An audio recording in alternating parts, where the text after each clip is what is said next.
Hello friends, welcome to Sangeeta's Food Gallery. നമുക്കിന്ന് ഇടിച്ചക്ക തേങ്ങാപ്പാൽ കറി എങ്ങനെയാണ് ചെയ്യുന്നത് നോക്കാം.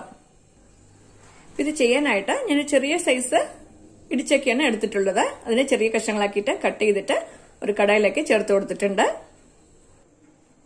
ഇതിലേക്ക് കുറച്ച് കറിവേപ്പില ചേർത്ത് കൊടുക്കുക. ഇനി 1 ടേബിൾ സ്പൂൺ വെളിച്ചെണ്ണ ചേർത്ത് കൊടുക്കണ്ട. ഇതൊന്ന് നന്നായിട്ട് മിക്സ് ചെയ്ത് കൊടുക്കുക. ഇതിലേക്ക് ഒരു 10 ചെറിയുള്ളി ചെറുതായിട്ട് കട്ട് ചെയ്ത് വെച്ചിട്ടുണ്ട്.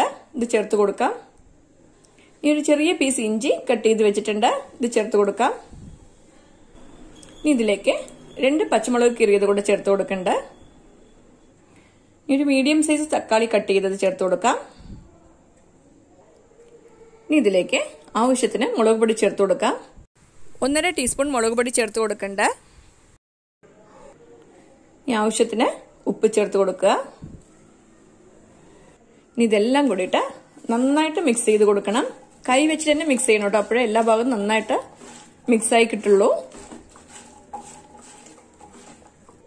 ഇതൊക്കെ നല്ലോണം മിക്സ് ചെയ്ത് വെച്ചിട്ടുണ്ട്. ഇനി ഒരു 15 മിനിറ്റ് റെസ്റ്റ് ചെയ്യാനായിട്ട് വെക്കാം. ഇത് റെസ്റ്റ് ചെയ്യാൻ വെച്ചിട്ട് 15 മിനിറ്റ് ആയിട്ടുണ്ട്. ഞാനിപ്പോ ഇത് കുക്കറിലാണ് കേട്ടോ വേവിക്കാനായിട്ട് പോകുന്നത്. നിങ്ങൾക്ക് കുക്കർ വേണ്ടെന്നുണ്ടെങ്കിൽ ഇതിലേക്ക് തന്നെ തേങ്ങാപ്പാൽ ചേർത്തിട്ട് വേവിച്ചെടുക്കാം. ഈ ഇടിച്ചക്ക ഒന്ന് പെട്ടെന്ന് വെന്ത് കിട്ടാൻ വേണ്ടിയിട്ടാണ് ഞാൻ കുക്കറിലേക്ക് മാറ്റി കൊടുക്കുന്നത്. ഇപ്പൊ ഇടിച്ചക്കയൊക്കെ കുക്കറിലേക്ക് മാറ്റി കൊടുത്തിട്ടുണ്ട്. ഇതിലേക്ക് 1.5 കപ്പ് തേങ്ങാപ്പാല് ചേർത്ത് കൊടുക്കുന്നുണ്ട്. ഇപ്പൊ ഞാൻ തേങ്ങയുടെ 2ാം പാലാണ് ചേർത്ത് കൊടുത്തിരിക്കുന്നത്.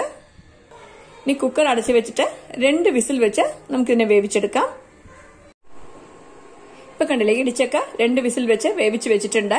ഇടിച്ചക്ക നന്നായിട്ട് വെന്ത് വന്നിട്ടുണ്ട്.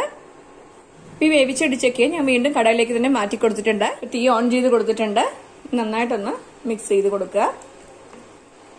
ഇനി ഇതൊരു 2 മിനിറ്റ് നമുക്ക് തിളപ്പിക്കാനായിട്ട് വെക്കാം. കറി ഒന്ന് തിക്കാവാൻ വേണ്ടിയിട്ടാണ് തിളപ്പിക്കുന്നത്. ഈ കറിയൊക്കെ നന്നായിട്ട് തിളച്ചിട്ട് നല്ലോണം വറ്റി വന്നിട്ടുണ്ട്.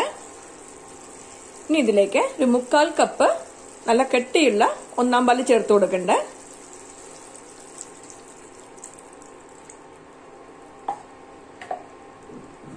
ഇനി ഇതൊന്ന് മിക്സ് ചെയ്ത് കൊടുക്കുക. 1ാം പാല് ചേർത്ത ശേഷം തിളപ്പിക്കേണ്ട ആവശ്യമില്ല കേട്ടോ. നന്നായിട്ടൊന്ന് ചൂടാക്കി എടുത്താൽ മാത്രം മതി.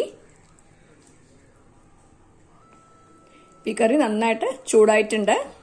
ഈ സ്റ്റേജിൽ നമുക്ക് തീ ഓഫ് ചെയ്ത് കൊടുക്കാം. ഇതിന്റെ മുകളിലേക്ക് കുറച്ച് കറിവേപ്പില ചേർത്ത് കൊടുക്കാം. 2 ടീസ്പൂൺ മാത്രം വെളിച്ചെണ്ണ ചേർത്ത് കൊടുക്കണ്ട. ഇനി ഇതൊന്ന് മിക്സ് ചെയ്ത് കൊടുക്കുക. ഈ കറി വെളിച്ചെണ്ണയിൽ തന്നെ ചെയ്യണം കേട്ടോ. അപ്പോഴേ നല്ല രുചിയും മണവും കിട്ടുകയുള്ളൂ. നമ്മുടെ അടുത്ത് വെളിച്ചെണ്ണ ഇല്ലെങ്കിൽ മാത്രം ഓയിൽ ചേർത്ത് കൊടുക്കാം. ഇപ്പൊ നമ്മുടെ ഇടിച്ചക്ക തേങ്ങാപ്പാൽ കറി റെഡി ആയിട്ടുണ്ട്. ചിക്കൻ തേങ്ങാപ്പാൽ കറി ഞാൻ ഓൾറെഡി അപ്ലോഡ് ചെയ്തിട്ടുണ്ട്. അതേ രീതിയിൽ തന്നെയാണ് ഇപ്പൊ ഇടിച്ചക്കയും ചെയ്തിരിക്കുന്നത്. ഇപ്പൊ ഈ കറി ചോറ്, ദോശ, ചപ്പാത്തിയുടെ കൂടെ എല്ലാം കഴിക്കാൻ വളരെ നല്ലൊരു കോമ്പിനേഷനാണ്. നിങ്ങൾ എല്ലാവരും ഈ റെസിപ്പി ട്രൈ ചെയ്ത് നോക്കണം. ഇഷ്ടമായെങ്കിൽ ലൈക്ക് ചെയ്യാനും ഷെയർ ചെയ്യാനും സബ്സ്ക്രൈബ് ചെയ്യാനും മറക്കരുത്. നിങ്ങളുടെ ഫീഡ്ബാക്ക് അറിയിക്കുകയും വേണം. Thanks for watching.